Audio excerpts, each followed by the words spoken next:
Hello there. I'm here in the corner. Hi, over here. I wasn't here before, but now I am. So I'm going to talk to you a little bit. Let me take this off the screen for a second. Whoa, that's too big. Oh, too small. Just right. So it's good to see you. And what I'm going to look at today is try and explain this. So there's a film called The Ballad of Wallis Island that came out this year, written by Tim Key and Tom Basden.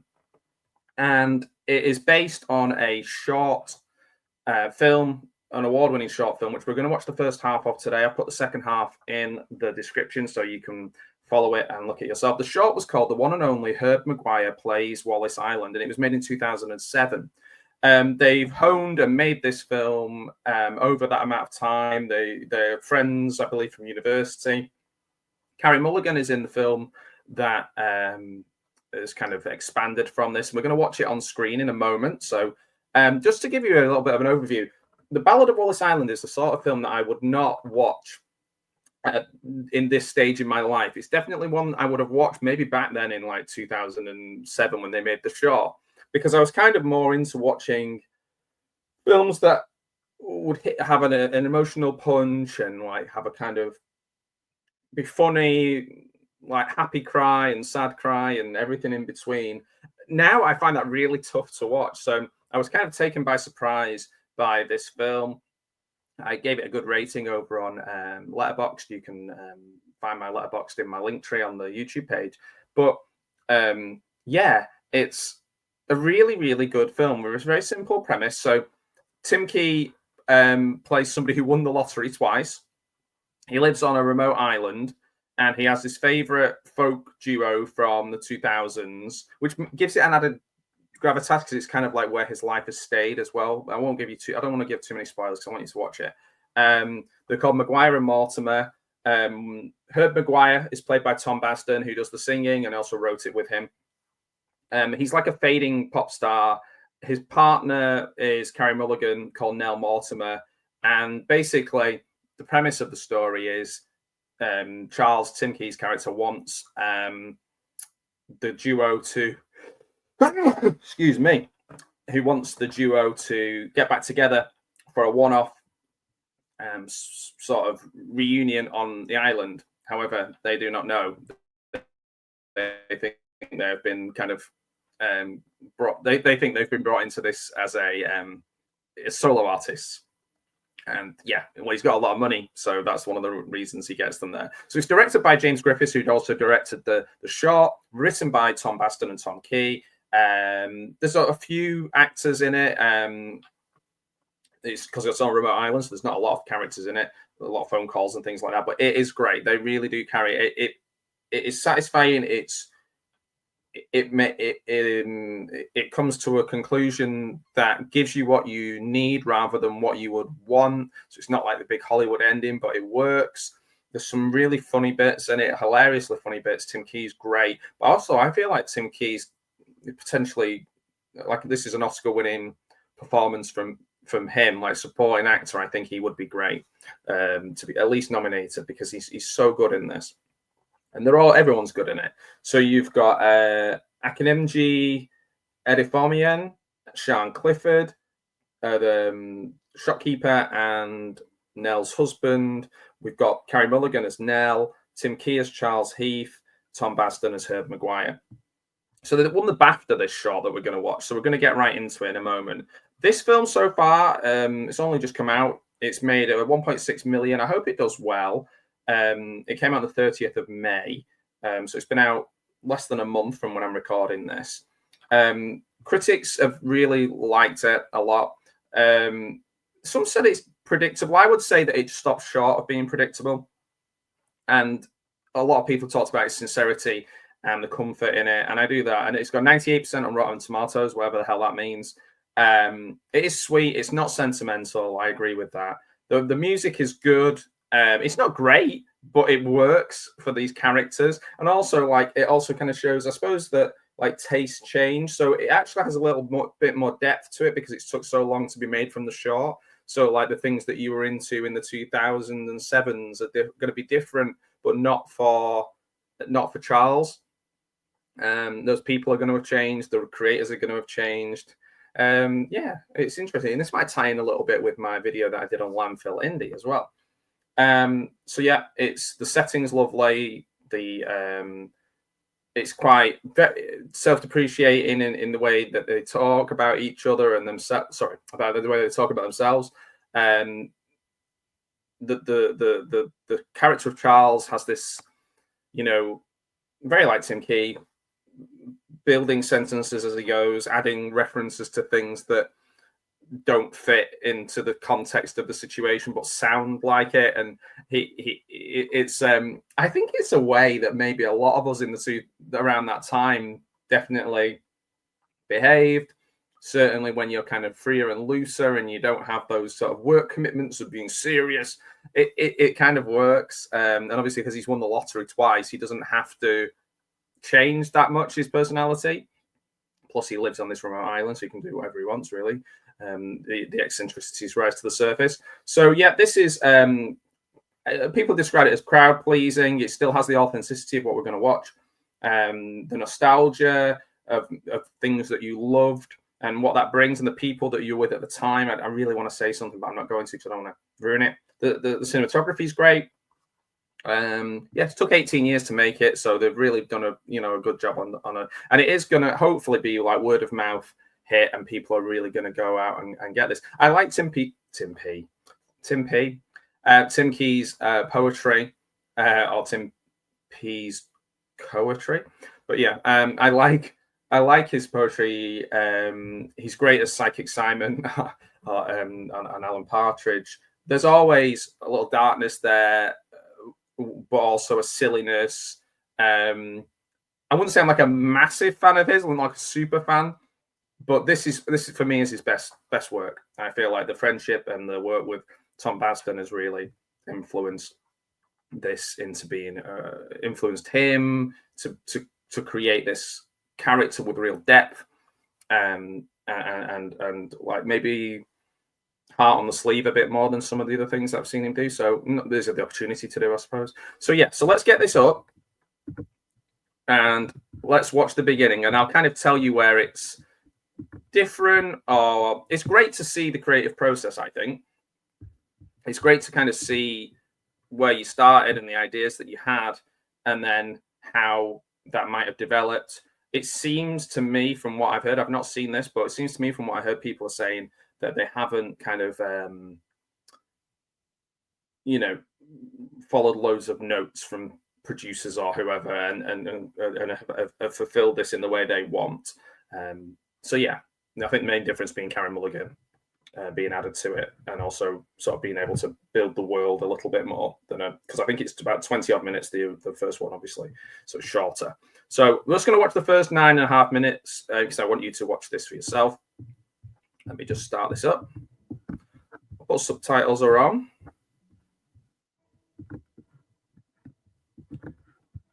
I'd imagine Tom Basden did the music in this too. Let me turn it up a little bit because it's not like a massively loud film. Oh wow, they look like babies, and this looks so young.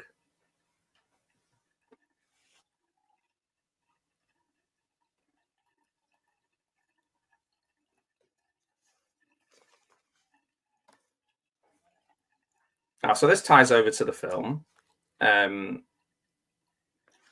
You've got kind of scrapbooks and all the memorabilia from him and the band, the duo, that Charles has kept, and it's where Herb kind of gets a inkling and a feeling about this, that he might not be or he might not be as comfortable revisiting this, or as comfortable just being with Charles's company.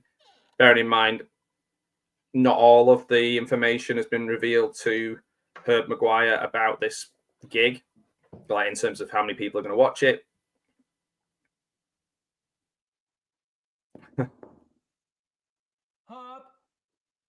Hop, great subtitle on YouTube. Herb. Herb, are you having a wash? It's interesting to see how as people get older, I think they're probably about the same age as me, maybe a little bit older. We all seem to develop facial hair, and we'll look like babies when we're this age. But obviously, we could have grown facial hair at this stage, but maybe we just didn't know what to do with it. Never meet your heroes again. It's another Le Carey. You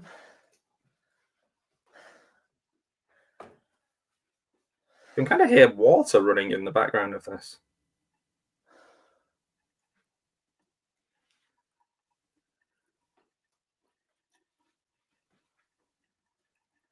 Oh, he's left the tap running to make it seem like he's still there.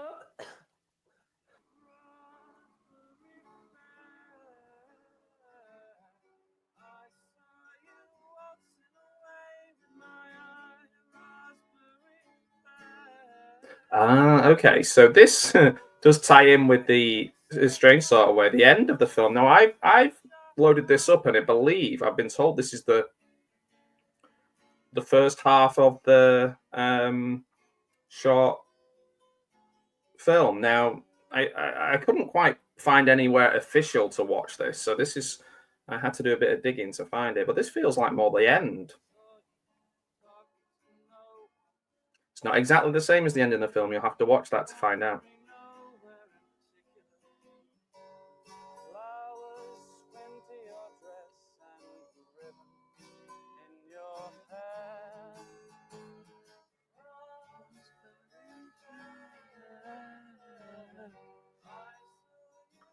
So the reason why this connects to him so much, I don't want to say because it's really important to the film, but I think Tim Key, even that little bit there where he's kind of singing along, not as heartrending and heartbreaking as it is in the film. I guess we've had a whole hour and a half or so to build up to it.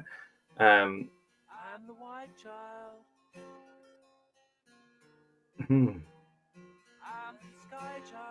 There's not many films that do that kind of authentically illustrate our connection to music and authentically illustrate our connection to the musicians. I guess these days we'd say like a parasocial relationship or whatever, but I think when you go to gigs and you see people or even meet them, and you remember the people you're with and what you did and what it meant to them and what part of your life it was. Also, I suppose the other thing is when you're young, you go out more, you go to gigs more, you go to clubs more, you go out with people more, you meet people more. So therefore, these are memories that as you get older and you do that less, or you want to do that less. I heard a comedian talk about this recently, saying like his audience have aged with him, therefore he doesn't get as many people at his audience because his audience don't go out anymore. Just saying, I love that song. Okay, Charles. Okay. Oh, even the dog's going crazy. Okay, after short dog barking break, I'm back. We've watched about 5 minutes of this already, and you can see the footprint of the first short film on the new one, and it's everything that the short film appears to be on the surface. I've watched 5 minutes of it, but like they have honed it. They have really honed it. So let's continue watching. This is where Charles is getting his solo performance from his favorite artist. Thank you, Herb. Yes, that's lovely. If you could see yourself, if you were standing where I am, you'd see. Well, you wouldn't be there, but the all blues and wonderful. This is your. Before I forget, this is your memento, a small memento, money, and just spend. Obviously, the way you know how to spend money, just spend. Just don't buy anything. Yes. I wonder how much of this was improvised and how much the improvisation they used in the film. It's lovely. It's the ways.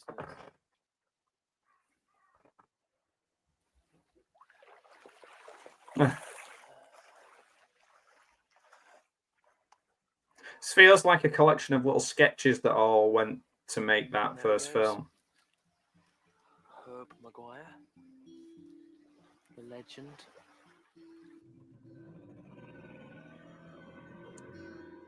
very Waving.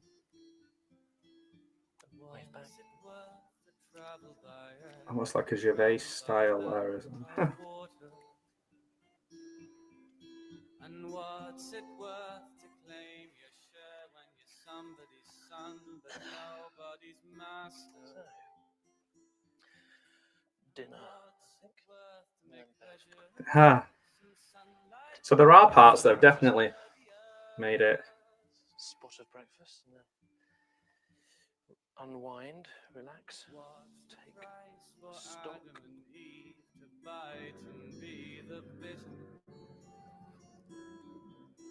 And what's the thorn that made Daniel? Yeah, so this is definitely the end of the short film, even though it's advertised where I found it as the beginning. What's the force that drives us forth, that flies the bird and runs the horse? 60 pounds and 3 rosy apples.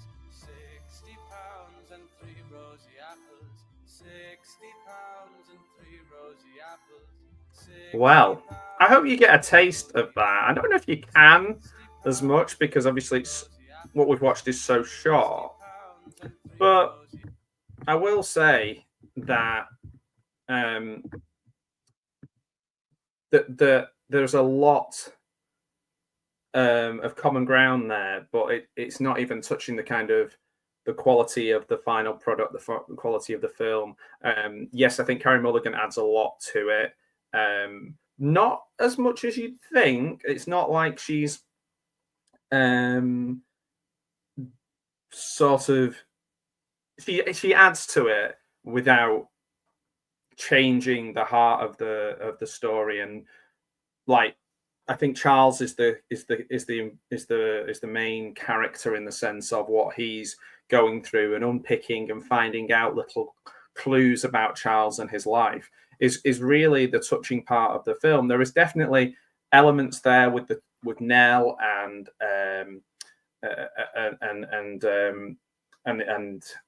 Tom Baston. I'm mixing characters and and Herb Maguire. Nell and Herb Maguire. I'll say not rather than character. There is an element of they were together in the 2000s and Then that story does work really well. The husband part, I think it works well that he disappears and then we can kind of get those two and see how they interacted together, and that was a definitely believable part of it. So yeah, I don't want to give away too much. You'll kind of get a bit, to be honest, from what we've just watched, but it's worth watching it. It doesn't overstay its welcome. Doesn't feel like a short that they've stretched out. It feels like that everything they've added to it is necessary. It adds to that understanding of Charles's loneliness is key to the whole thing. Loneliness obviously is a heavy subject for many of us. It's a really hard thing to grapple with and think about and discuss. What is loneliness? Can you feel lonely when you are near people? Yes, you can. Can you feel lonely if you have other things that people might compare and say, oh, you've got it, like comparing yourself to other people and their situation. There's a kind of, and also being able to recognize when somebody is sinking and what they're sinking because of, and like not necessarily to just judge somebody on their outward successes. There's loads of great things there, like the island part, like, and that guy, I guess the simplicity of like, no man is an island, and I found it quite touching, and I did get quite teary at one point of the film, which kind of frustrates me. I do try and avoid that. I don't know why, but the last, say, decade, I've just been like, no, I'm okay, thanks. I used to watch quite, I guess you'd call them like indie arty films a lot more. And I've kind of leaned towards more trashy, silly films to laugh through, and I enjoy them in a different way. But like sometimes something hits you and you're not ready for it. And it's a hard thing to take on. And maybe it's a bit like a boxer or something when you only have so many like being knocked out in you. You have like a kind of a tally, and then you get to that point where you don't want to keep getting knocked out. And I feel like that's a little bit like that with sort of emotional films. I guess when you're younger and learning how to deal with emotions, or seeing emotions in people that don't really reflect your life because you haven't lived it yet, is quite an interesting one. Now to watch something, maybe to go back and watch some of the films that I watched and really appreciated, I might have more of an emotional connection with them because I might have been through some of those things. Yeah, it's mad that this is about nostalgia in a way, and when the nostalgia we're talking about is when the short film was made, I guess, really, or earlier than that, I suppose, 2000s. That doesn't feel like a very long time, but you know, it's 25 years since we were in the year 2000, so yeah, it is quite a long time. So yeah, don't let it put you off if you think, oh, I don't want to have to deal with emotional heft. There's enough funny stuff in it for you to appreciate the funny stuff alone and kind of leave the emotional heft side to put that over there. So yeah, check out The Ballad of Wallis Island. I hope this has given you the impetus to go out and watch it, buy it, find it, and let me know if you've seen it and what you think about it. Have you ever seen anything by Tim Key before? Carey Mulligan, I remember, I've not seen a lot of her stuff. I know she's a good actor. I remember her watching Shame with Michael Fassbender, and I just remember that being a really great film.